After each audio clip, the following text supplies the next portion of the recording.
What's up, everybody? Welcome back to the Martian and Ozzy podcast. We are back after a week off. Thanksgiving week is over, and we are back to close out the last month of UFC. Three UFC events in December. This is the first one going down this weekend from Orlando, Florida. Always nice when the UFC travels for a fight night, and they got a stacked 15 fight card. Tons of fights to talk about. I'm joined by my co-host, as always, Ozzy. How we doing this week off, my Doing great. I was actually just in Orlando, so I was boots on the ground. I visited the Amway Center. I can confirm the lighting is going to be great there. And I did some, I asked a few questions about some local fighters like Phil Rowe, Nico Price, a few of these guys. I trained at one or two gyms while I was down there. Did some jujitsu, so good vibes overall. Everyone's very excited for the UFC coming to town. And yeah, I don't know if they've ever been to Orlando, maybe one time before or something like that, but definitely a very big fight culture over there. You got Jacare just opened a new gym there. Ben Saunders just opened a 10th Planet gym over there. They got a ton of fucking gyms down there and a lot of guys training. So and I think they just signed a kid to fight next week to fight that South African kid Cameron that trains at Fusion XL. So some good prospects coming up out of that South Florida Orlando area. Yeah, UFC back in 2018 was there. Angela Hill won on that card, so there could be a Who's the narrative. main event there? There could be Jeremy Stevens versus Josh Emmett, Amway Center. Big knockout. Yep. So yeah, last week's recap, or actually 2 weeks ago, was a good card for me. 2.12 unit profit. Only losing bet was the over in the Kennedy main event, if you will call it that.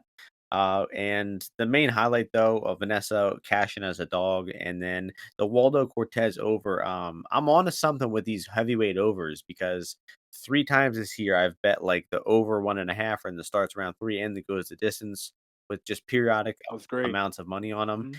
and all three have won, and it just seems to be a good formula. So that went well, and kind of a shit card, with Lewis falling out of the main event and everything. But you did not track any bets for this card. What was going Mm, going I did on there? not have any track that well, I mean, just been real busy overall with life and obviously like I said, I was getting ready for that Orlando trip.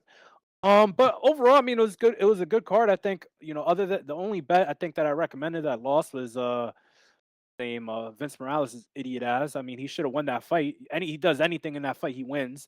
But I mean, all of our leans for the most part, I think, cash pretty easily. Jennifer Maya, cash as a dog. I mean, favorites went like 10-1 or 10, whatever it was. So not that crazy of a accomplishment overall. But yeah, I think if people listen to the leans, you were most prominent on Demopolis. I said that Cutelaba was going to get finished eventually, and that Waldo was going to go 2-0, beating the two worst heavyweights on the roster, and he did so easily. So, I mean, people are talking about leg kicks and all this stuff. Like I told you, Chase Sherman, the leg kicks aren't real. And you saw as soon as it went outside of the first round, like the guy literally had nothing. Even that that was one thing. The judges gave Chase Sherman the first round. I don't know why. He was getting lit up. He landed a few leg kicks, but that guy was getting lit up. That was 3-0 for. I mean, that was 10-8 in the second round too. Like Chase Sherman did nothing well in that fight. So I can't believe it was 1-1 going into the third round. Yeah, I went. I had two leans that weren't right. I kind of leaned Miraz and Natividad there. Miraz was, Close fight. terrible. Maya beat her ass good. That was a great bet by anybody who took that. Natividad I felt was a pretty good bet as well, but just Right, didn't for sure. didn't squeak out the victory. But it wasn't the worst card ever for being a terrible lineup. Salikov, cool knockout there. Yeah, But Salikov live was great, and it was just cards like that for the UFC in the Apex is what they need to do. Put it earlier in the day, have those fights over by 6:30, 7 o'clock, something like that. Over with, like I don't mind that. If you're gonna have like a main event, as an earlier day and give us like 3 or 4 of those a year. So three, and that's enough recap because we got 15 fights to get into. We'll start off in the women's strawweight division. Yasmin Jauregui, I don't even know how to say her name quite yet. Sorry, Yasmin. Yaraguri, There you go. Yaraguri. Versus Estela Nunez. We have Yasmin minus 330, Estela plus 270. I mean, for what should be a women's MMA striking fight, I think one woman being over a 3-1 favorite is pretty crazy. Yasmin is probably better. She's probably going to win, but just nowhere near, 75 or more percent confident in her. So I think a small bet on Estella here is cool with me. I already did it half unit on her money line at 250. I just think that how wrong can I really be? Maybe Yasmin just shuts her out, but I mean, Nunes, her best attribute is striking, and she struggles when women grapple with her. Yasmin is unlikely to grapple, so I just think it's going to be a close women's striking fight. And give me the 250 dog any day of the week. What about you? I don't have too much on this fight other than I just think that Nunes is for UFC caliber, even we're speaking the women's division, her conditioning and cardio it just does look bad, going 15, while Yasmin looked pretty good over a 3-round sample size in her first fight. Obviously I wouldn't, I agree with you. I'm not going to be laying 3-1 on this, but that she probably tries to mix it up maybe a little bit, just knowing the deficiency. The last girl that she did fight was it was thought that her grappling was her main path to victory. But here maybe I think we'll see a fight, maybe some clinch work. I'm not necessarily sure she'll go for a takedown, but yeah, this is not a fight that I'm all that interested in, but I do feel that Yasmin just with more volume on the feet will end up pulling ahead. But some of the finishing props on her are pretty big. So I mean, if I were to bet this, try to get that even money for her to win by decision, and especially in this bigger cage as well that they'll be in. I feel like Estela Nunes, she circles around a lot, and she is fighting for her UFC career. So I agree that maybe backing a girl here who's about to go 0-3 potentially. Maybe you get a more motivated Estela Nunes fights a little smarter, but pass fight for me. All right, that's going to bring us next fight in the featherweight division. James Krause's Marcelo-Rojo going up to 145 here, taking on Francis Marshall, fresh out the Contender Series, 23-year-old prospect. And the line for this one is Marshall minus 154, Rojo plus 134. Any thoughts here? Yeah, so I mean, the line's been coming down on Marshall a bit. I mean, an open pickup and people, bet it immediately, and now some action coming back on Rojo. Going up to 145. People think that that might be, a benefit to him, but overall, I just think that the guy, his skills are like frozen. Like, there's no way that I don't know how many years into his career he is, but he came up in the regional, Latin American scene game very suspect. Like, as soon as Kyler Phillips like determined that he wanted to submit him, he did. I think a lot of us were on that Kyler Phillips by submission prop. When he did fight Rojo. I think Francis Marshall's ground game and level grappling and just his overall level of fighter is even better than you saw on the Contender Series. That being said, he fought a total complete can crusher from the New England fight scene, which is just really bad nowadays.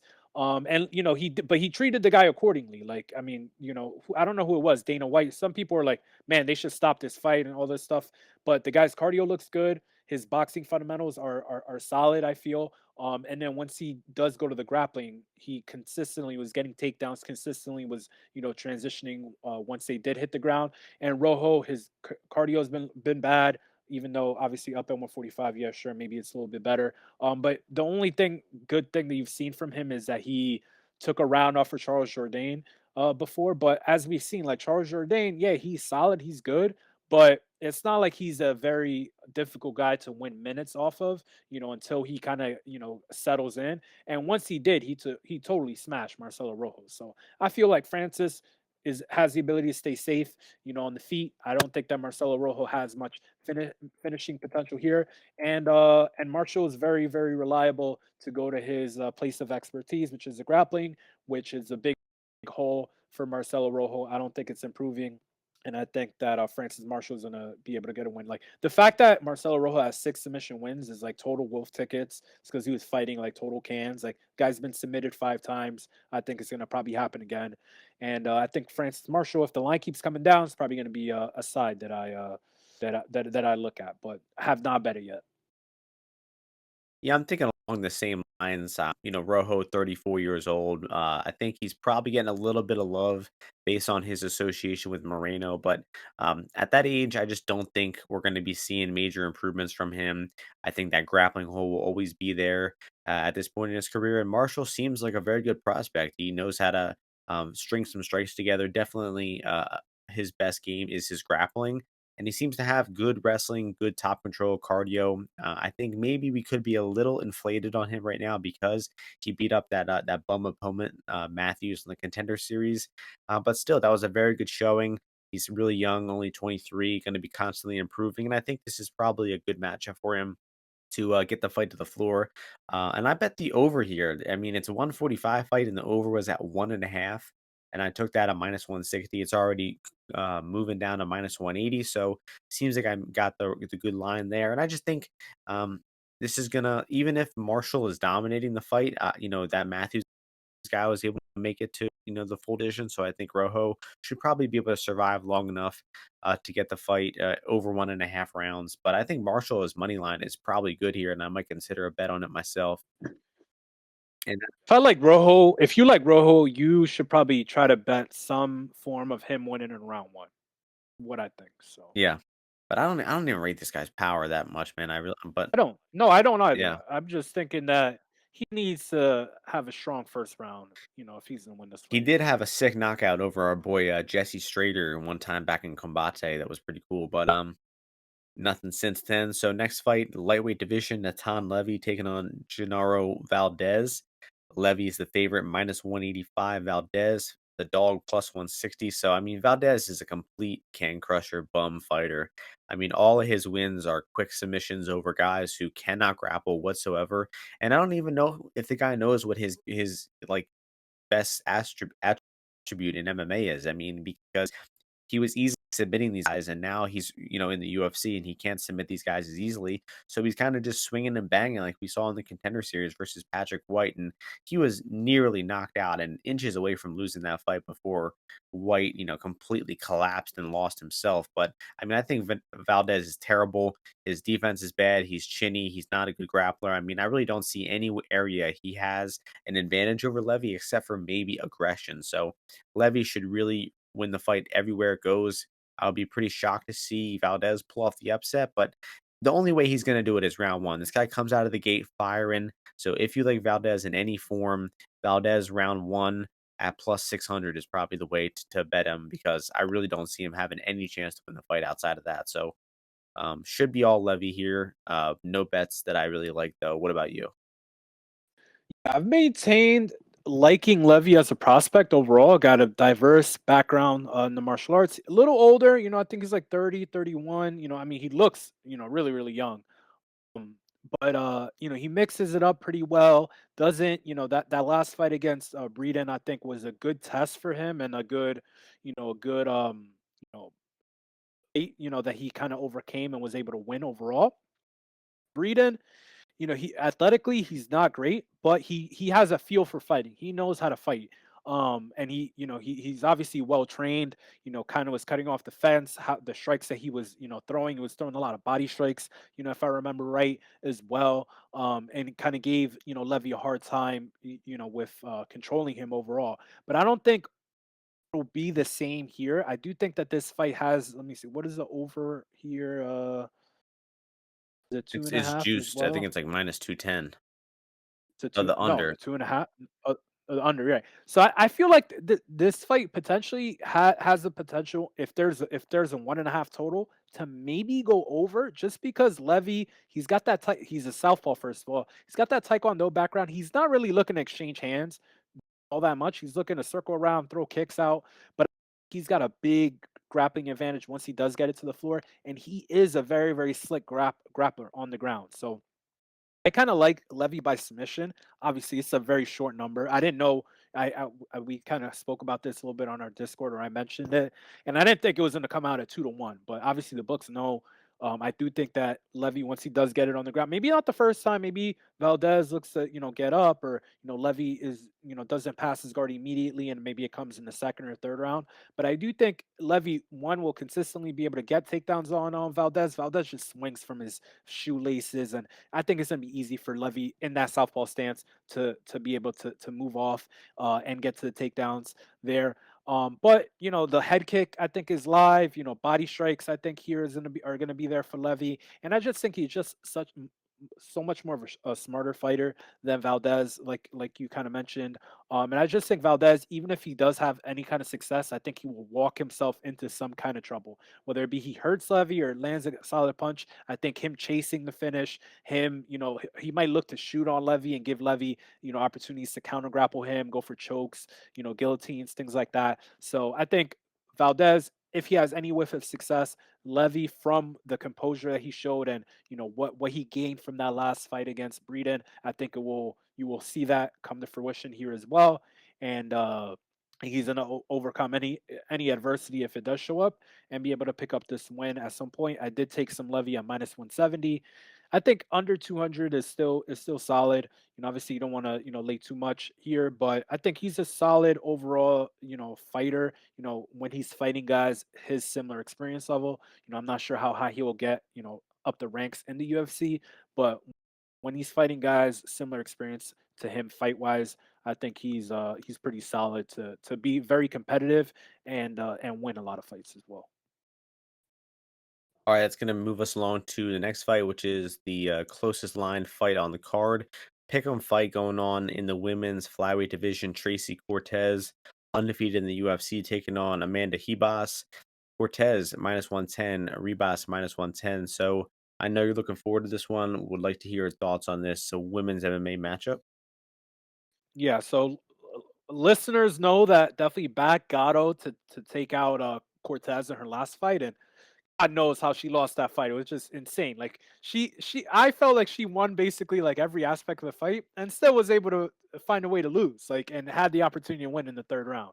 But Cortez, 8-0 decisions, know what she wants to do. She wants to get takedowns, and then honestly, not do that much with them, because you saw multiple times against Gatto, she kind of like stands up and disengages from the ground, just or whether it be kicking the legs or whatever. I don't know. She didn't do a lot of stuff in that fight in terms of landing strikes, and she ended up getting like the back, I think, at in like the third round or something like that. But she was mounted. She was back mounted. She got taken down in the clinch. She was getting ground and pounded. She was in a few submissions. But she persevered. Her cardio was better than I anticipated. I thought that Gatto eventually, throwing body strikes and mixing up the grappling would get to her. But I feel here we got a good matchup here to fade her again. Personally, I like the Hebas side. Hebas, is at 125 here, which I don't think is actually that bad of a weight class for her, because honestly, like, she's a good athlete. These other girls, it's not like they're that big and strong and athletic. Like, Cortez has a hard time making this 125 weight class. So I don't think that you ever get, a great version of her. That's why her action, right? Her like strikes landed and stuff like that wasn't all that high in that last fight.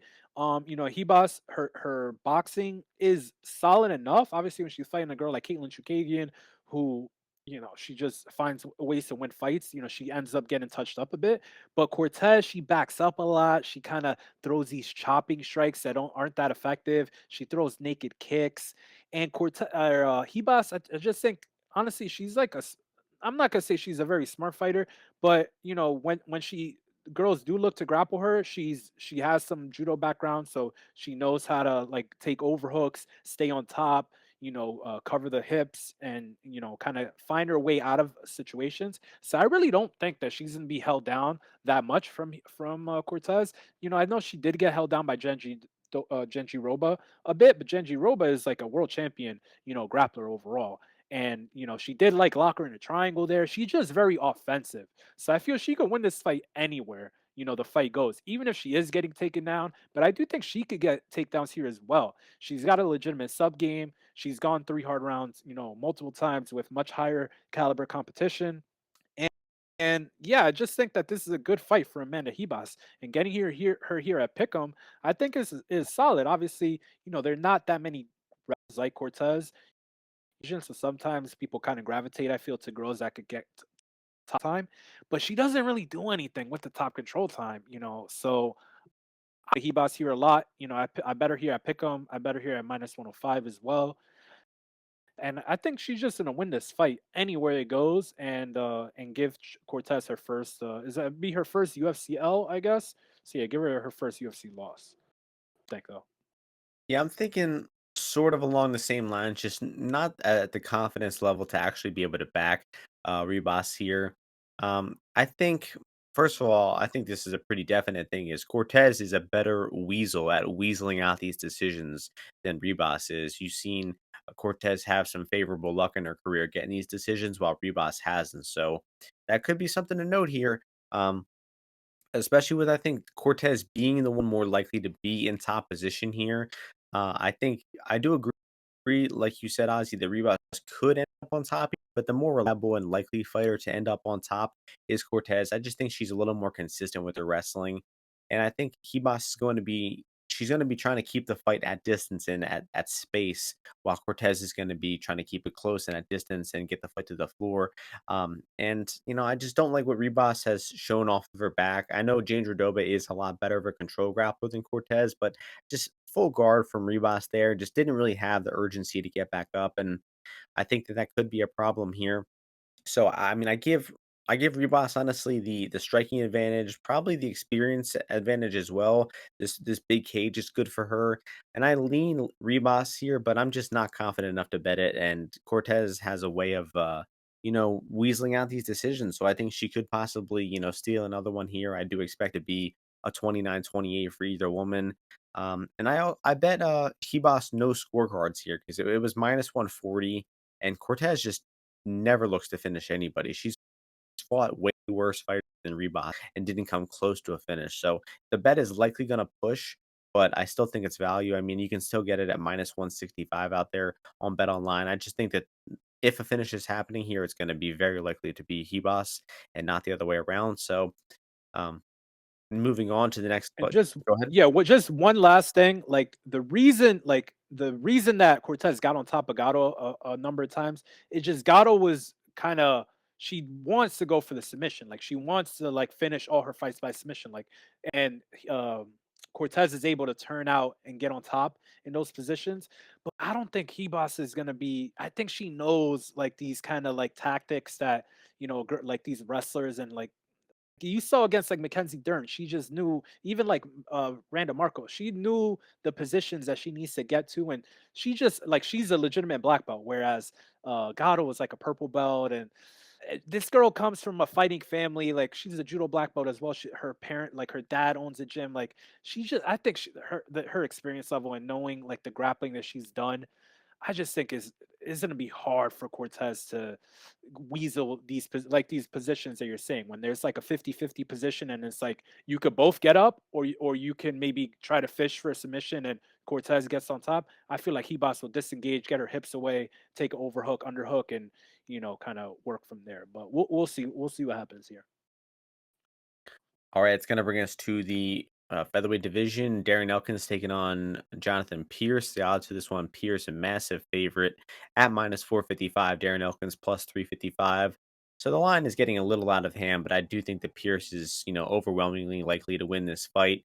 Elkins is just pretty far done to me, man. I mean, he can beat, a harmless grappler like Tristan Connolly, but the difference in tenacity and physicality between Connolly and Pierce is massive. Truly, maybe the biggest difference in physicality at the 145 weight class is Tristan Connolly, coming off a neck surgery, who was at 155er, who's just kind of got lucky get into the UFC, and then you got JSP, who is a 6 foot featherweight and is just destroying people on the mat. Nonstop tenacious wrestling, good top game, can submit you, can smash you with ground and pound. And Elkins on the feet, man, just looks like every punch that lands when he's standing is throwing his equilibrium off. So I think it's very unlikely that Elkins has a chance to win this fight. It's just a matter of, is Pierce going to finish or not? And with how active this guy is on top, He just doesn't really seem content to hold top position. We saw Elkins get beaten badly versus Derek Minner in round one, almost stopped and TKO'd in round one versus Derek Minner. And I just think that Pierce is, 5 times the fighter that Derek Minner is. So if Pierce gets on top here and he wants to continue, making statements and getting stoppage wins, I think that there's nothing that's going to stop him from this. And with the blood too, for instance, he's got so much scar tissue. He busts open so easily. It's going to be a bad look. And I think that I did bet on JSP to finish minus 105, 1.05 units just to win one. Yeah, I just think he's going to get him out of there. What about you? I definitely agree. JSP's been a moneymaker for me. I backed him heavily, like Omar Morales. I backed him heavily in the last fight against Mach 1. and he should yeah, Mach 1.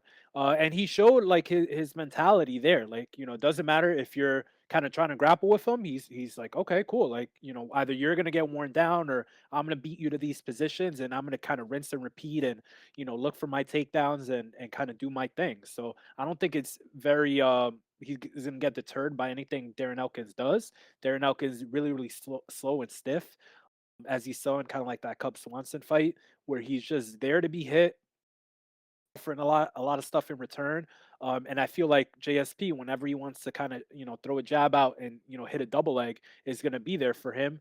And I'm not sure Darren Elkins is going to be able to get back up to his feet at any point or counter grapple very well. Obviously, Darren Elkins has excellent cardio overall. Like he's never going to really quit or give up in a fight. So that, I mean, he's always live, I guess. Excuse me, to overwhelm someone if they kind of give him everything that they've got and he's still there.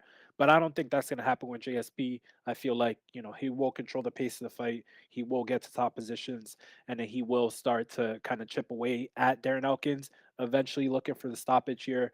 I'm going to I agree. I will back him inside the distance and then add in a little shot at the submission line as well, just because I just think that obviously the Mach 1 fight was a TKO, right? He finished with a Yeah. TKO there, pretty bloody there it got.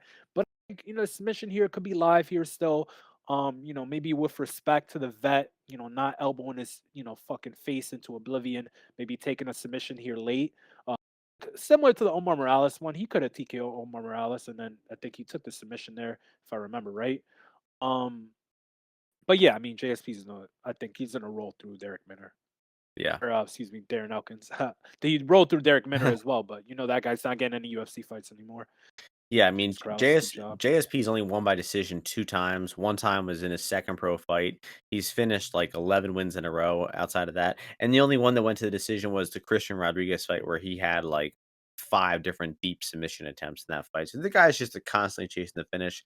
Honestly, minus 105, I might have to add more because I mean, this guy is just he's gonna get Guy's serious, yeah. bro. He's And serious. Elkins is He is serious. literally like an inch away from being a paraplegic, and it's kind of crazy this guy is even still fighting. I mean, didn't Tristan Connolly have like some moment? I don't. I mean, he lost pretty. I was in New Orleans to that card, so I didn't watch that We one. And bet, yeah, we bet Elkins in that oh, fight. We're we not, bet. No, I remember we bet yeah, Elkins. No, no, no. I we know. like I Elkins, bet but this Elkins. is not this. This is where Oh. relying on him comes to an end. Um, Look at the last guy, like, last three guys he beat. Fucking Garagori, Derek Minner and fucking Tom. Tristan Connolly, dude. Like, come on. Next fight, lightweight division, Michael Johnson versus Mark Diakiese. Mark Diakiese minus 305, Johnson plus 255. What are you thinking here? This fight's freaking awful. I mean, Michael Johnson, respect for that last fight against what's his name? Malaki. Jamie Malaki. I mean, I bet on Jamie Malaki live, but I did think that I lost when I did because Michael Johnson had who had the good first round there? They Was it both dropped each other in round they 1, both? Yeah, yeah, they were both dropping each and other. then But Malarkey I won think round 2, Johnson won round round two, 3. and then Michael Johnson had an amazing round three. Yeah. So I mean, I had a little malarkey live because that third round I was like, all right, well, when it was like getting going, I just hate this fight. I mean, freaking what's his name? Mark Diakiese. His last few fights have just been awful. So obviously he's gonna look to grapple here. I would imagine, right? Why would he change that up from his last few fights? And Michael Johnson classically cannot grapple. Um, you just don't know with Mark Diakiese because Mark Diakiese also has pretty good striking, and maybe he wants to kind of like change it up. He got two real cans to just grapple his last two, and he got two easy wins. But the UFC can't be happy with this guy, all that much. Michael Johnson is a Florida guy as well. This is I mean, I think DKC used to be an ATT, but not anymore. But I mean, I think DKC should win. He's much younger. I think his chin is pretty solid. I think it's gonna be really hard for Michael Johnson to hit him. He's not as available to be struck as Jamie Malarkey is. He kind of has like that in and out style a little bit more. But I eventually think he takes Michael Johnson down, and Johnson, kind of starts getting frustrated, and hopefully, DKC does something offensive. But I hate this fight. I'm not gonna bet it at all. So It's a hilarious fight. I was initially thinking, first of all, DKC's money line's at 75%. And if anybody's watched any of recent DKC fights, the guy has not been interested in finishing one bit. He's exerting no energy after he gets the takedowns. He's not looking for ground and pound. He's not looking to submit. He is doing nothing to indicate of a finish. But his decision line is only minus 115, which means there's a 22% chance that he finishes this fight inside the distance, which I'm telling you is wrong. So if you like Diakiese in any fashion in this fight, you should be betting him by decision as well because you're getting a much shorter price when he's not going to finish. But matchup wise, I'm thinking Diakiese fought Slava, he fought Demir, who really aren't good strikers. Their footwork is messy. They're really bad grapplers. But MJ, he's in the big cage here. He's, still a fairly decent striker. He's still got pretty good speed, and his takedown defense has been historically pretty good. And I was looking in his last few fights, his past 6 fights, he's faced 24 takedowns. He's only been taken down 4 of those times. So he's still defending like he's still defending 5 out of every 6 takedowns. So I think this fight is going to be a lot more difficult for DKC than his past 2 opponents because MJ is not going to just easily back to the cage and get taken down with ease. So I think it could be interesting to see how this fight goes in the feet. And I feel like DKC, you mentioned he's not a bad striker, but I feel like this guy has no confidence in his striking anymore. So I think he might be a little like desperate and telegraph with these takedown attempts at times. And I don't know. I think actually the side has shifted to MJ here at 255. So it's a risky bet as always. We're talking Michael Johnson in 2022, but I think he's the side. Were you gonna say something? maybe Michael Johnson by decision. Maybe. Yeah, or just I mean, DKC, I don't think he's ever been not. I mean, the thing is, DKC's got no submission game, dude. He's like no zero submission game, and he took a beating from Fiziev and made it to decision. So yeah, it's yeah, he's got a good. Oh, I mean, the guy's durable. yeah. No doubt about that. Like, I don't know if could Michael Johnson land a hard strike? Yeah, for sure. But Michael Johnson's also been to 16 decisions in his career. And his main bit of losing has been by submission. But Mark Casey just has terrible jiu-jitsu, like good Perfect positional, but 7 and and 7 he's on never been knocked decisions. out. And he's never been knocked out. Yeah, So 450 for MJ decisions, not bad. Next fight, another lightweight fight. I feel like we have 3, like these fights are all kind of similar, like striker versus grappler esque. Clay Guida, Scott Holtzman, another old man fight here. Clay Guida, the dog, plus 150, Holtzman minus 175. So Holtzman's 39, Guida's 41. These guys are fucking ancient. But I tell you what, Scott Holtzman looks a lot better for this age than Guida does. Probably because Holtzman has 5 losses in MMA, Guida has 22. Um, and I mean, with Clay Guida looking that badly and getting submitted by Puelles, we know how badly Puelles sucks. We know it. And like, just what the fuck was that from Clay Guida? I mean, he dove right into that leg lock. Like, this fuck, guy, I can't believe we lost on that. this guy's like, "Hey, we're fighting a guy who does knee bars." He's like, "All right, bet." And then the Oh first thing he God. does on the ground is like, "I'm gonna dive right into this knee bar." That was suspicious right there. But I mean, Guida stinks, man. He's so old. He's a crotch sniffer. All he does is just look to grapple. And I mean, he versus Leo Santos, his last win, the dude got knocked out in the first round. The referee didn't see it, and then he let the fight keep going. It was literally like one of those WWE matches where like the referee falls asleep and then he misses the then that's what happened here, and, Guida got lucky, he won the fight, but, That's actually a good reference, Martian. yeah, that's what happened essentially. He get he gets hit by goes into the turnbuckle by Yeah, or like mistake, gets hit by a the chair. manager's, like, distracting you from the outside and, like, nearly meanwhile, the guy's, like, getting knocked out. Um But Holtzman hasn't done anything of note like, recently, right? The last thing he did was beat Jim Miller. That was a fight he was actually losing. He lost the first half of That that was a fight. cool fight. Then Jim Miller gassed out and he took over. So, man, I don't have much analysis for this fight, so I'll wrap it up. I lean Holtzman. I have no bet on this fight. I think betting on this fight is kind of insane, quite frankly. Money line is a little bit insane. Holtzman KO 5-1, not bad just for how shot Clay Guida is. But what about you? Any bets here? I like Scott Holtzman. I mean, I think at that -150 number, more than fair. The guy has some speed to him. He mixes up the strikes that he does deliver.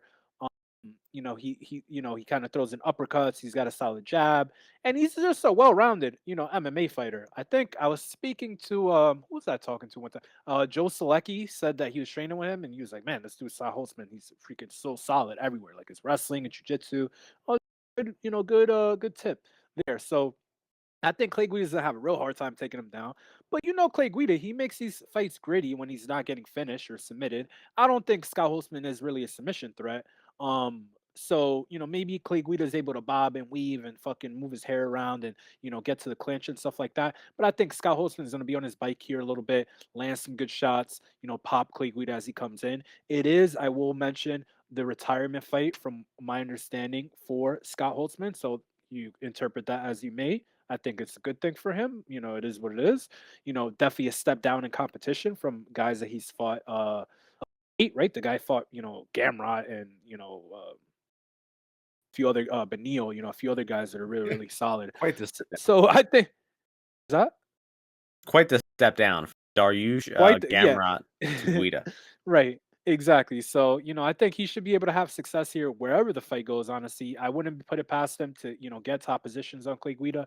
But, Clay Guida is a tough guy to fight. He's an annoying dude to fight. So, but I think Scott Holtzman will come out with the win. Probably by decision, but I wouldn't be surprised if he just blasts Clay Guida like uppercut, hook, cross, and just puts his lights out. But like, look at the guys Kaguda's beat. Like he beat Michael Johnson because Michael Johnson's trash on the ground. He got submitted, or did he get? No, he actually beat Billy Corntello in that little grappling match that they had. But like Mark Madsen, he's got no striking, and he's still like outboxed Clay Guida, over 3 rounds. So yeah, I think Scott Holtzman will pick up the win. I mean, his money line, like if you're making a Hail Mary, parlay and stuff like that, I think Scott Holtzman is gonna win. Yeah, So he's fine. I'd probably add him. I'd add him in. Yeah, I don't. I think that's a good juice play.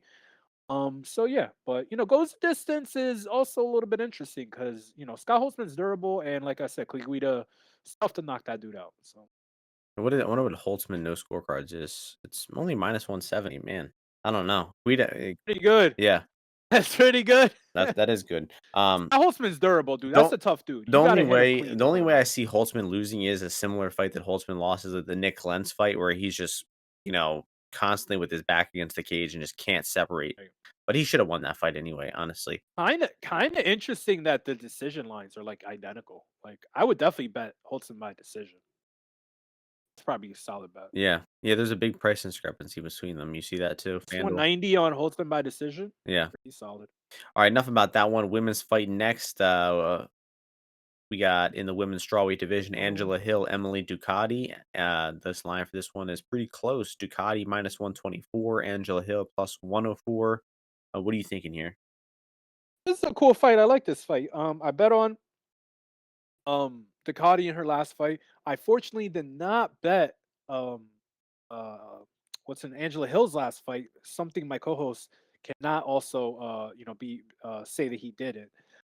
So yeah, I mean, I think it's gonna be a solid fight. It was interesting to see all the calf kicks that Ducati implemented in her last fight. I do think she is improving a little bit. She actually has a grappling game as well. But I mean, some of these girls that she's been fighting or been like are like kind of like meh competition.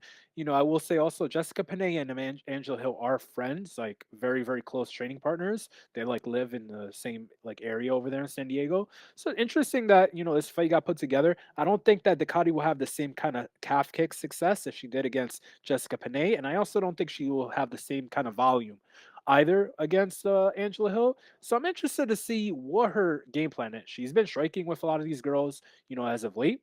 But in the past, she has used a lot of grappling as well. So I think this line is pretty accurate, actually. And I think I would actually be interested in a live number on whoever loses the first round. I don't know who's going to lose the first round, win the first round, whatever. But I think whoever loses it, I think will be value on the live number, regardless of kind of like how it plays out. Because both these girls, I mean, Angela Hill obviously showed some grappling improvements in her last fight. She's been training with my boy J Flow, and that's probably why she had those improvements. But I do think that Emily Ducati will probably look to shoot a takedown or two here and test out the grappling game of Angela Hill. But overall, I see this being a high volume fight on the feet. Angela Hill, much more experience in the UFC and with higher level competition. So, I mean, originally I will be honest, I was looking at the Ducati side, but as the fight's been getting closer, I feel like Angela Hill is able to negate maybe a lot of some of these tools on the feet that Ducati has. She brings a lot more speed and threat than a lot of these girls that Ducati's been fighting on the feet, like Daniel Taylor, Jessica, and a few of these the little tiny midget, 4'11" girl that she beat up as well. So I kind of think Angela Hill maybe here, maybe like a little morsel of value, like tiny bit. Maybe Angela Hill by decision here, tried and true. But I'm not sure if I'll end up pulling it. I wanted a little bit bigger of a price here, so I think this line is kind of accurate. At basically even on both sides. Well, I mean, obviously a quarter. You got to pay a quarter for Ducati. But I think what do you think? it's fairly accurate, but I think honestly I would go a little more in favor for Ducati, like maybe minus 140, 150. Um, I just think that I think she's the more damaging striker of the two. It should be a striking fight. And I like what I saw from Ducati in her last fight. I liked how she mixed up the targets well, leg kicks, teep kicks to the body, and some good punches to the head. Just a lot of high output that entire fight landed well over 100 strikes. And if you look at the disparities, it's like 50 to the legs, 30 to the body, 50 to the head. So she spread out the targets well. And Penny's, not a bad striker. I'd say slightly above average, but Angela's definitely better than her. It's just that Angela, I just, feel like none of her strikes really do damage. That's one problem with her. But one area where I'm a little unsure about Ducati is the clinch. We didn't see much clinching versus Penne. And I think that this fight could get interesting if it gets into the clinch because Angela is very comfortable there with her Muay Thai background. And if it's not going her way at distance, I think we could see Hill get her way into the clinch and have some success there, just being more versed in the collar tie positions, landing some knees. And, I lean Ducati here. It should be a close fight. Part of me is thinking it's probably not a good idea Ducati only has one fight in the UFC, and you're laying juice on her to beat Angela Hill, who is, a 20-fight UFC veteran. That's maybe not the best strategy, but I do think the matchup is good for Ducati, and she should win more often than not. But I don't think I'll end up betting here. Uh, like Ozzy said, I got burned badly betting against Angie last fight, and maybe I should stopped out in her. So next fight, last fight on the prelims in the welterweight division, Nico Price taking on Philip Rowe.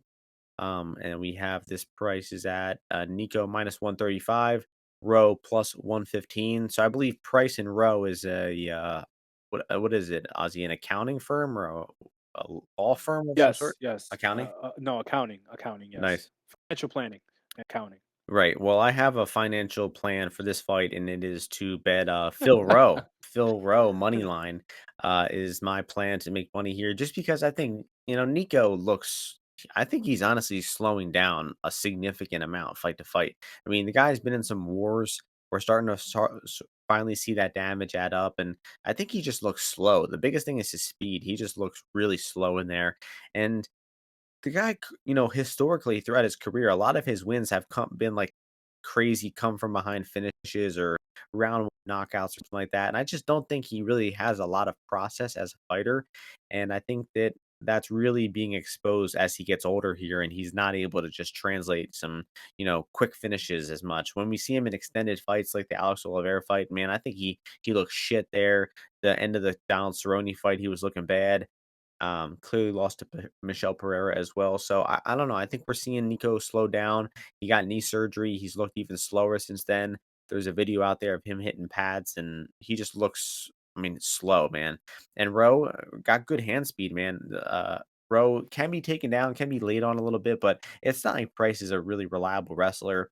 And Rowe, he knows how to stay safe on the ground. He knows how to get back up to his feet, and he knows how to get on you, like, right after you got taken down. We saw in the Witt fight and the Kasi fight, he was losing those fights, and right when he got a moment of space to get back up in round 2, he got on his opponents and hit him with some strikes and, knocked him out pretty quickly. So, I think Rowe is pretty snap on his strikes. I don't think he's gonna be in much danger here for Price, unless he, of course, gets, caught with the big shot. But, man, I think that this could be a turning of the tide fight, and we see Phil Rowe, start to look like a legit UFC, fighter, and to see him, take over and get this win here at this underdog price. I just think it probably should be pick 'em or maybe even Rowe as the favorite. So I have, 1.5 units on Phil Rowe here.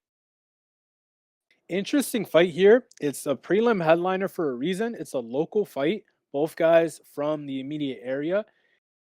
I'm pretty sure the people in the region, in the area, that Phil Rose didn't win this fight.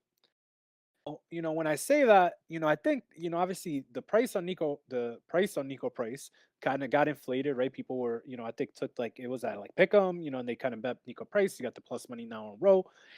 I think people, gravitated towards the price side because like the picture that, and I kind of thought the same thing, or I was feeling the same way that Nico Price, like hits these like fight ending shots. He's so powerful and he knocks guys out, and Phil Rowe's fragile and all this stuff like that. And Phil Rowe burned me bad in the last fight against Jason Witt, where he's losing clearly, and then he gets knocked out. And obviously we know Jason Witt, he's just there to be put unconscious.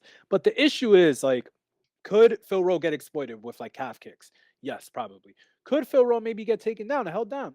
Maybe, yeah, sure. But can you rely on Nico Price to do stay to an optimal strategy, even if he has success with kicks or with takedowns, any of these things? Can you rely on him to continue to do that? The answer is definitely no. Okay. And Phil Rowe, I mean, the guy is very, very long for the weight class. Obviously he's big for the weight class too. He missed weight against Jason, I think against Jason Witt, or Right. maybe the last fight. I don't remember which one it was.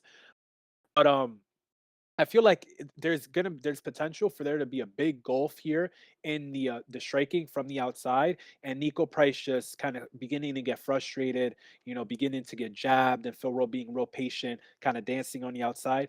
And Phil Rowe's jiu-jitsu is pretty solid. He knows how to stay safe. He knows how to work back up to his feet if needed. If the guy isn't like kind of super strong on top, like I don't think Nico Price is. But like I do think he is a little fragile, so he definitely is gonna have to watch out for some of these big strikes that Nico Price looks to throw out there. But I do think Phil Rowe, I'm kind of gravitating more to his side, just thinking that he's gonna be able to land a jab consistently on Nico Price, land effective offense, and I don't think that Nico Price is what he was in terms of that fight power, the power and the fight ending ability that he's shown previously. And I do think Phil Rowe is coming into his own a little bit. He trains, at a lot of gyms down there in Orlando, whereas Nico Price is kind of like training on his own, like his own little gym that I think that he started. And he's just a madman. And like you said, I think the durability and a lot of the stuff that he's done in his past is starting to show up a lot. While Phil Rowe, I think has just increased the intelligence and the way that he's kind of training as he's matured in the UFC, as he's made a little bit of money here.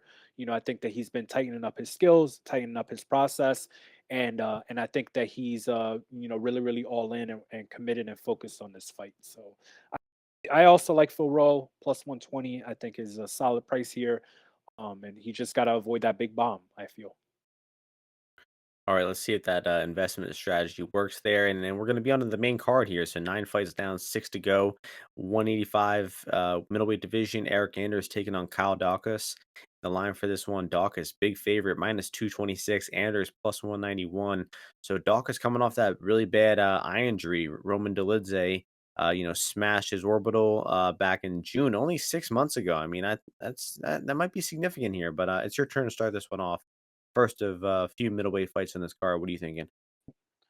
Two southpaw strikers, two southpaw guys on the feet here. You know, Cal Dawkins has just been a little disappointing to me personally. In his UFC run here, obviously he's fought some pretty good guys as well, but and I don't think this is too much of a step down because Eric Anders, while not being what people maybe thought he was going to be, I mean he's pretty competent in a number of areas. Right, really really strong guy. Excuse me to start off with. He's got big power in that left hand. The he's a tough guy to look good against, all the time. But he's not that great at winning fights, winning decisions. But honestly, neither is Kyle Dawkins. Only way I would play Kyle Dawkins here is I think winning by submission here. I think that if they are staying outside in a kickboxing fight or a boxing fight, I don't think that Kyle Dawkins is that comfortable with that. And I think that only is inflated or buoyed by the fact that he just like you said that big eye injury and getting your face smashed really bad. So I think that Kyle Dawkins is going to look to grapple here, but I don't really think that he will be able to do that for 3 rounds. So if he is grappling and he's having success, I think he's finishing the fight with a submission here. Eric Anders is not really known for his grappling game overall. And I do think that he, like you saw against Andre Muniz, put himself in a bad position there, as he was moving, as he was looking to get up and move around there. So, I mean, I think Dawkins by submission, I think it was kind of like not that great of a number here, right? It was like what plus 300, I think I saw, or is it even lower than that? Yeah, 310. So I think that's all right way to play it because, like I said, I don't think that Dawkins really wants a lot of that action on the feet, especially once he feels some of those hammers coming his way. So I think he's in the grapple here. I know he's been working a lot of his wrestling, in the Philly area. So yeah, I don't got too much on this fight other than, I think Kyle's preferred path to victory is getting a submission here. Yeah, I'm just watching Dawkins' Instagram. So the fight was in I think June 8th, right? He said he broke his eye in three places: orbital two times, and then eye socket once. And then he announced his fight with Anders on August 11th. So less than 2 months after getting his eye completely smashed in three places and finished, he was already accepting this fight. I think that's pretty strange. I don't know. Maybe I mean, I guess he knows his body. I mean, I'm assuming he's healthy enough to keep fighting here, but that seems like it's a concern for me, especially when you're laying -200 or more juice on a guy. I think that laying juice on Dawkins here is out of the question. It becomes a matter of are you going to take that dog shot on Eric Anders? And I think I am. I think Anders historically been a pretty decent underdog. It's when he's a favorite you're going to look to be skeptical of him, but I think as an underdog he's done pretty well historically, and I just don't think it's going to be a super easy matchup for Dawkins. If he looks to grapple like Ozzy was saying, Anders' takedown defense is not bad. He's a strong physical guy himself. And on the feet, I think this will be pretty competitive. I believe both guys are southpaws, right? Um, I don't know. Is Dawkins? Maybe I'm mistaken about Dawkins being a No, yeah, southpaw, he's a but sophomore. he is. No, Yeah, yeah, he's Eric sophomore. definitely is. He hits fairly hard. He kind of slow, Anders, but he chugs along at a steady pace. He's been in a ton of UFC decisions. I honestly feel like it's probably been like 10 UFC decisions. All of his fights go to decision, and he hasn't had the greatest of luck in them. But I think that he's gonna be the side to be on here, plus 190, and it seems like the line is just gonna continue to climb. Especially Anders' most recent fight, the split decision versus Junyon Park. That was a really close fight. I think he hurt Park and had a clear round there, and just closely lost 2 rounds. But like all three of the rounds in that fight were close.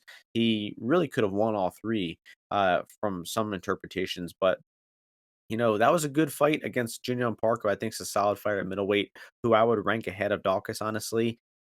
So I just think this isn't a bad matchup for him. I'm a bit concerned about Dawkins coming off that injury too soon. And I think, a 1 unit or so bet on Anders here is definitely warranted. I'll likely end up on him, just waiting to see where that price goes. It seems like it's going to keep going in Dawkins' favor. So look to sit on this one. And that'll move us to the next fight, also in the middleweight division. fight put together on a bit short notice. Jack Hermansson taking on Hermansson-Dolidze. Got a European matchup here. Jack Hermansson -175, Dolidze +150. Some action coming in on Dolidze today. He was +170 earlier in the day. A little bit of money coming in on him on Bet Online. And, not a super strong read on this one. I've been wrong about Dolidze's past few fights. Definitely lost some money on the guy over, this year, and, not looking to add to that. So I don't think I'll be investing in this fight. I just think that my reads on Dolidze are kinda off, so I'll look to, sit this one out. Although I do think that Hermansson should be pretty comfortable everywhere. Dolidze, his most comfortable aspect of MMA is grappling, and I think Hermansson's the better wrestler and jiu-jitsu grappler than him, so I don't think there's anything to worry about there. But Dolidze's been surprising guys and, hurting them on the feet. He surprised Daukaus with that knee that shattered his eye, and, I think maybe Dolidze landing a big strike on the feet here is his only chance to win. So what is his KO line? I think it's like 800. Oh, no, it's only 500. Yeah. I really can't see Dolidze winning the fight outside of KO because his work rate, his cardio is not great. I don't think he's going to be able to submit. So Dolidze is kind of knockout or bust. But yeah, what about you? Any thoughts? Yeah, I love that they kept Jack on this card. Obviously the guy, is from, a long way away, Norway, Sweden, whichever one he calls home, not sure. I love that they kept him on the card. From my understanding as well, I learned that he's kind of I think he's been in Orlando a little bit longer. He's got there's like some like they've got like some connection with the Norway gym to some dude that has like a gym also over there. So he's been training a lot. I think he's really ready for this fight. He's getting ready for Derek Brunson, obviously, which, if he beats Brunson, he's kind of right in that title mix. People probably don't look at Jack Hermanson as a title threat or as a title challenger, but I mean, could he not take down freaking Alex Pereira and maybe submit him? I think he could potentially. I mean, the guy's fought monsters at 185 before. He probably gets knocked out by Alex Pereira, but Yeah, for who sure. knows? He wouldn't win that. Yeah, for sure. The Pereira? No, Jack wouldn't. His wrestling's not I good enough. don't think who's what are you talking? Who would win what? And Pereira would beat him. Jack is not a good enough Okay, wrestler. yeah. Yeah, I got you. But I mean, crazier things have happened than Yes, Jack yes. Hermanson going rabies and fucking taking this guy down and submitting him. But either way, like I said, like Jack is a super solid fighter. Obviously, showed some good stuff in that last fight against Curtis. Was able to skirt around, throw a variety of strikes. Mix in some head kicks, and I just loved what I saw from there. Had a huge bet on Jack, in that fight. And I think in this fight, it's interesting one for him again. And I think that anyone that jumped on those early prices at minus 145, 150, 165, any of those numbers, pretty solid. I still think maybe here a little bit of value here. Although you do need to be careful, like you said, about the Roman fit side of things. But what I think actually is that Jack is going to be the guy to finish this fight at some point. There be he gets to the top position or hurts Roman on the feet with a counter. I like the Jack inside the distance number. You need to get close to 3 to 1. There's a 3 to 1 and there's a plus 250 out there in the market. But I feel on the ground, or anywhere in the fight goes, Roman is a high variance fighter. So when you're going against high variance guys, in kind of like these betting lines, I prefer to try to get variance on my side as well with the inside the distance. And even though Jack, skirted around and moved around a lot against Curtis, I think that he probably gave Curtis a lot of credit for the takedown defense that he has, and kind of not wanted to get involved too much in that. But a guy like Roman, I think Roman, although being a solid grappler and dangerous, had that heel hook against or knee bar against Hawes, he is kind of like I think a feast or famine kind of guy on the ground.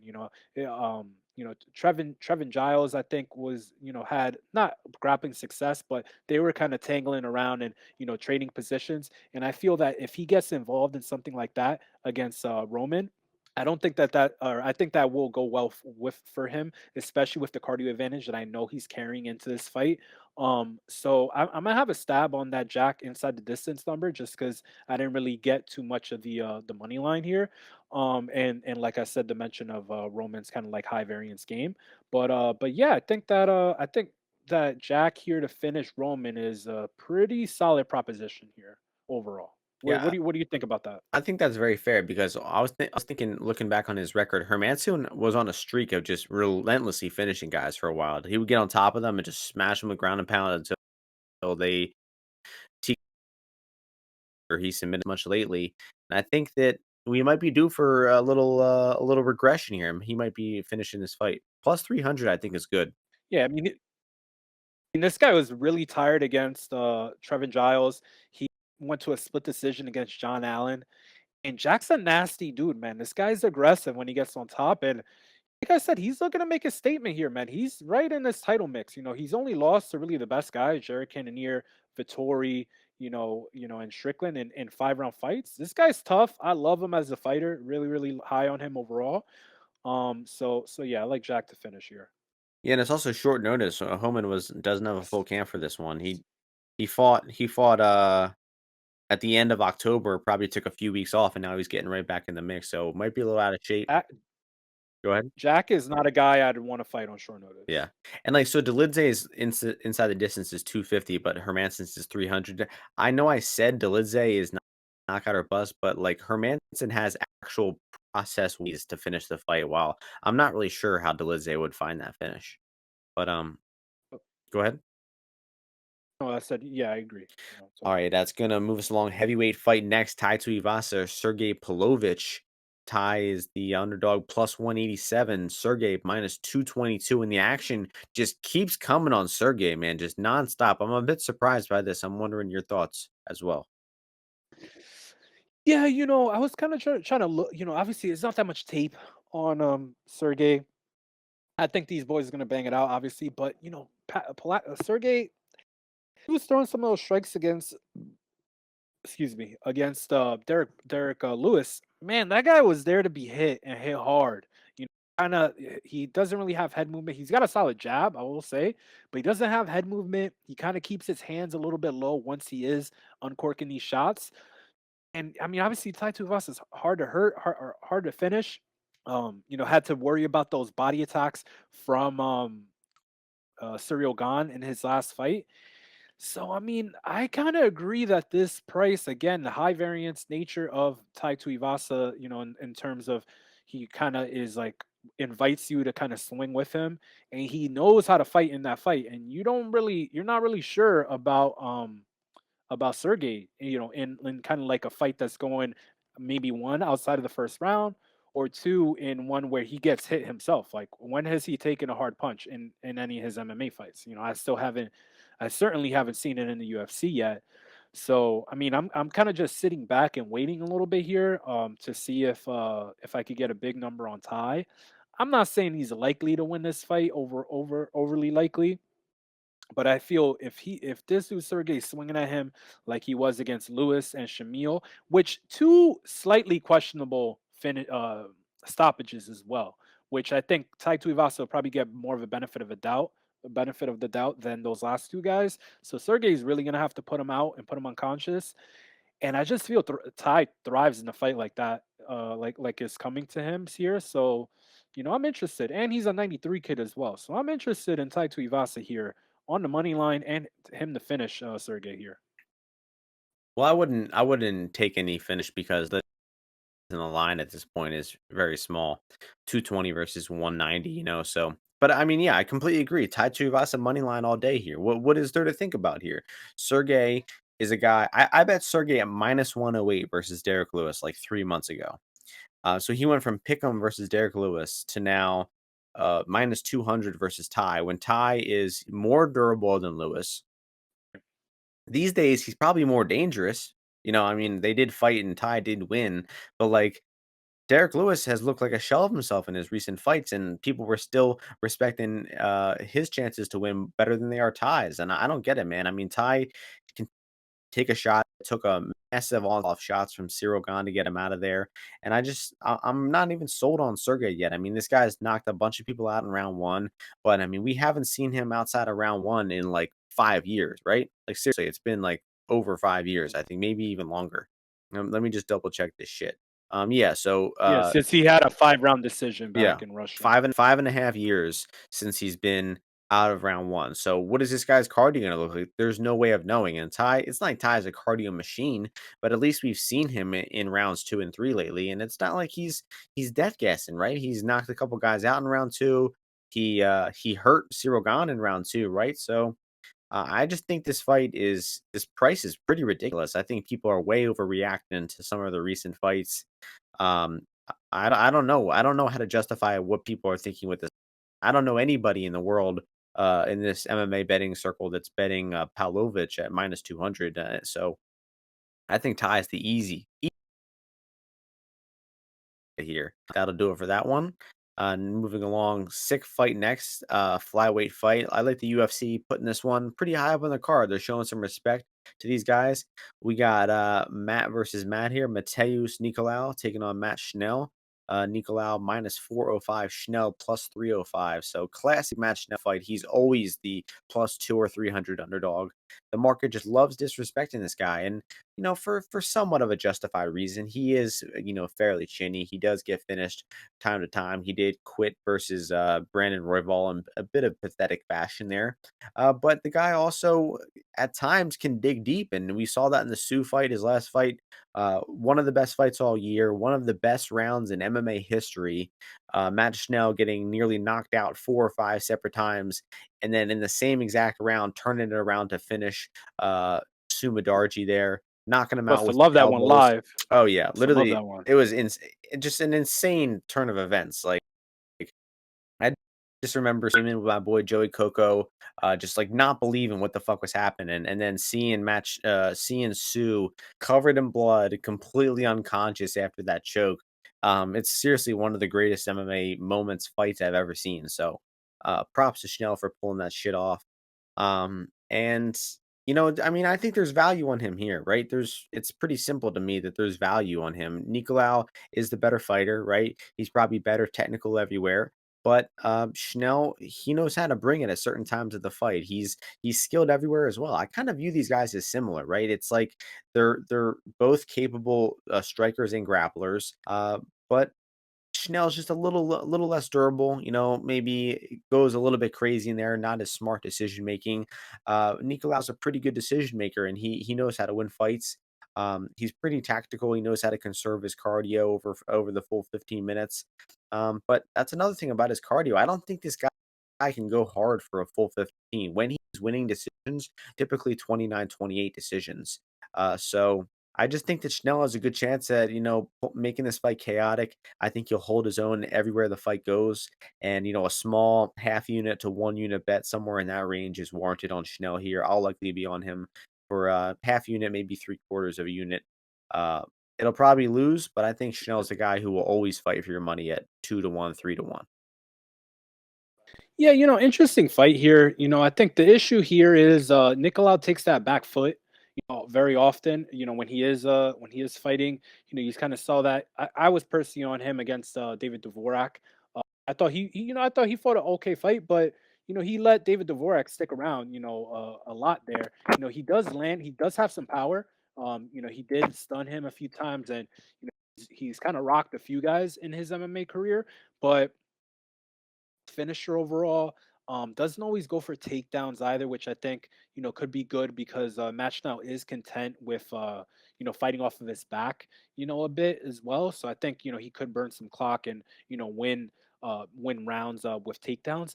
But like I said, man, the guy's not hyper aggressive, in there, which I think like you saw Sumidarji, like that's how you kind of beat Match Now. You overwhelm him. Make him think a lot, make him kind of like doubt himself, make him, make a lot of decisions in there. And I'm not sure if Nicolau's gonna do that. I think Nicolau's gonna be looking to counter him. And I think that he'll probably let Matt Schnell into the fight at numerous occasions, like you said. So I like this fight overall. Um, but I mean, maybe I get there on a Schnell ticket, but I've been high on Nicolau overall, just in terms of his skills. But like you said, he's not the guy that always kind of like blows guys away. So, I like this fight overall. I think is one I'll just enjoy because I do think it'll be it's a solid matchup of styles, and both guys are highly skilled. But I wouldn't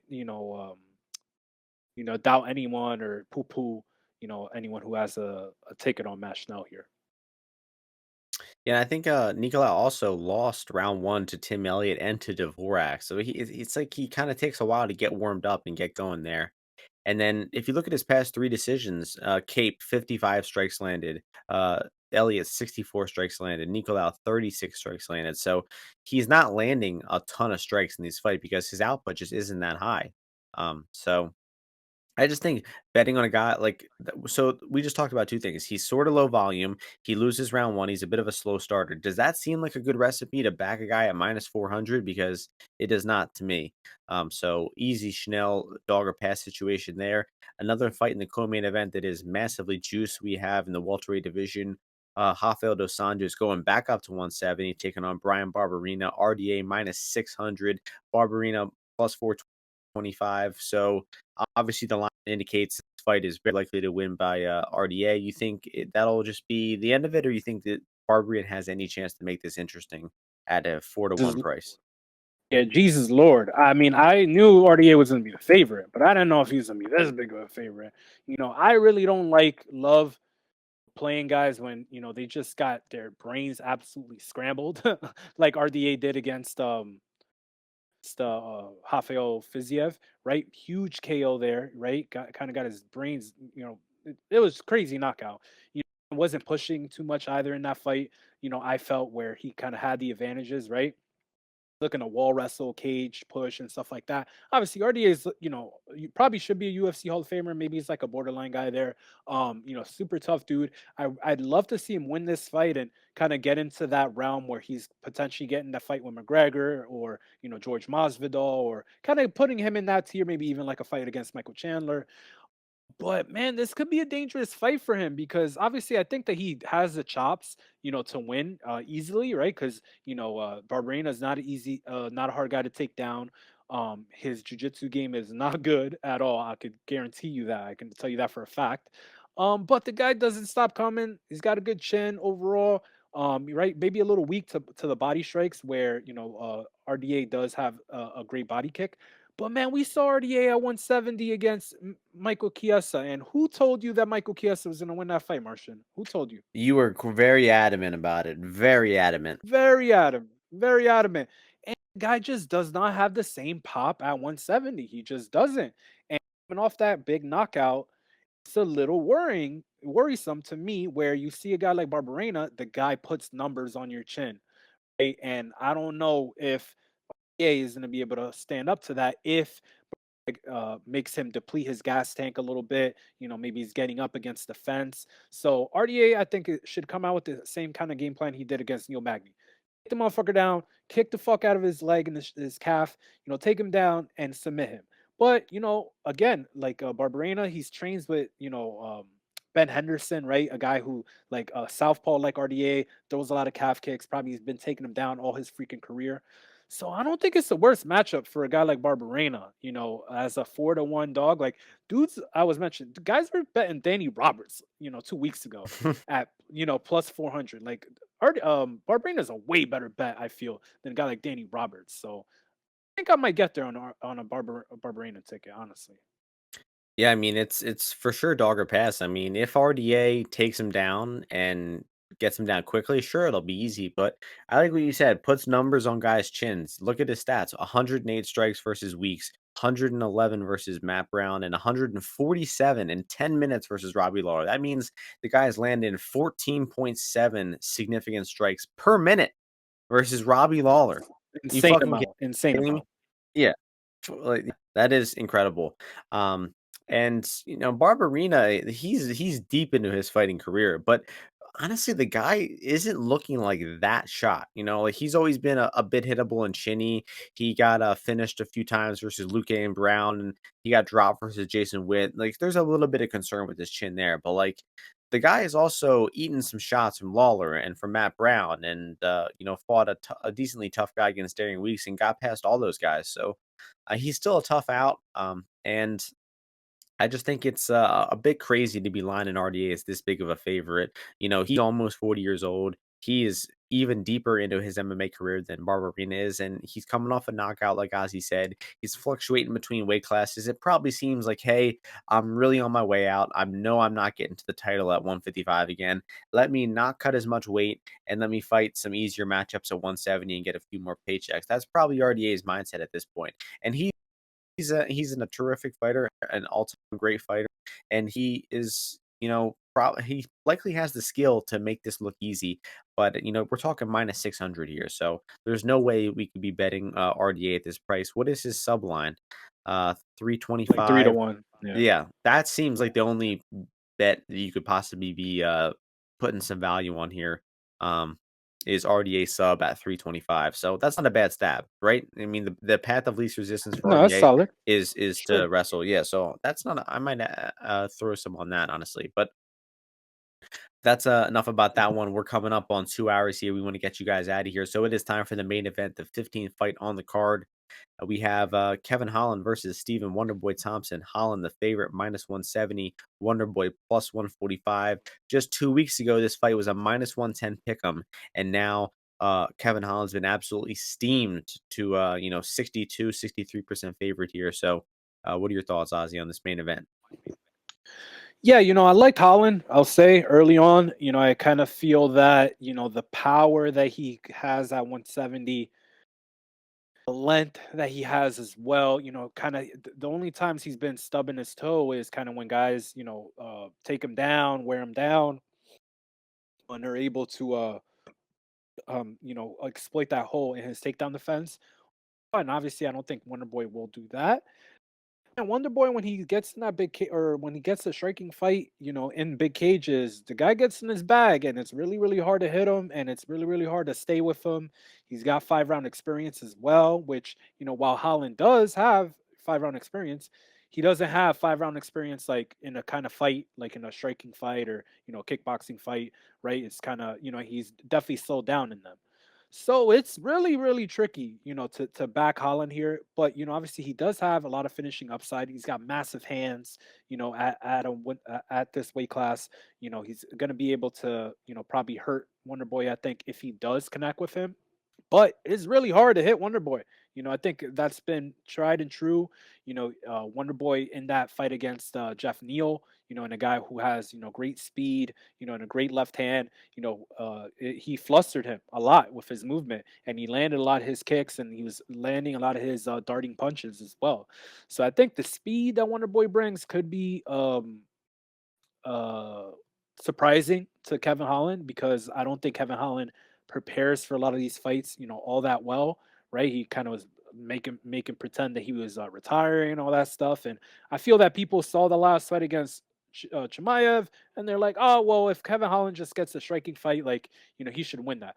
But it's not like he's always like a striker, right? Like he, struck with Joaquin Buckley and a few other guys, but he kind of mixes it up sometimes. So I think that he needs to get Wonder Boy close the distance, maybe get him in the clinch a little bit. It's not going to be the kind of fight where he was against like Tim Means and, kind of like landing easy shots on him. And it's just going to be a way different fight than he's kind of used to. So, I mean, there's going to be value here on the Wonder Boy line, I feel, because I think he has a much clearer round winning style. I feel that Kevin Holland will probably fuck around a little bit as well, honestly, like and maybe give away some early rounds and maybe have to claw back them with volume or just winging big strikes. But I do think he is alive to knock one of the boys' eyes out. But I kind of think that I'm gonna back on Wonder Boy at some point when this line, maybe reaches its apex here, because he just you just know what you're getting with him. You know how he's an approach to fight. You know that Kevin Holland's never fought a kickboxer like him, and it's just a tough fight I feel for Kevin Holland. So big fight here. I'm really really interested in seeing it play out. I really hope Wonderboy isn't as shot as he looked against Bilal and a little bit against Gilbert. Gilbert, I didn't think he looked shot. He just couldn't grapple with Gilbert. Bilal, he just looked weak and couldn't hang with him. So I'm kind of interested in the Wonderboy side, man. What do you think though? I haven't heard a lot of people talk about it too much. Getting in depth after the line movement. But what? How do you feel about it? Yeah, I really don't have much in-depth thoughts about it because I did bet Kevin at -110, a week and a half, something to go. So it's like I don't really have much to think about. I clearly got the right price, beat it by 10%.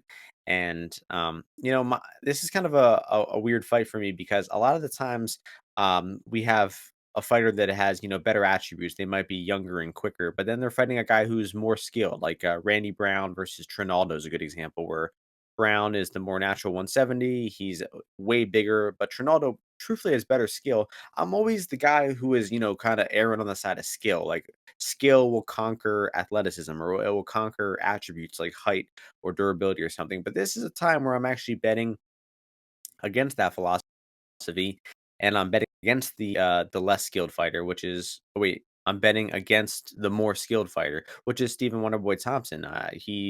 I think he's the much better technical striker than Holland. Historically, should have good enough takedown defense to keep the fight standing, but now I'm getting to the point where I just think the athletic discrepancy between the two, the speed of Kevin Holland is going to be the factor that gets him the win in this fight. And I'm starting to finally, really respect Kevin Holland's skill. He's been a guy that I've kind of wanted to doubt and bet against throughout his career, but the guy is, first of all, he hits really hard at 170. He hits, much harder at 170 than he did at 185. We just see guys, reacting differently to getting hit versus him.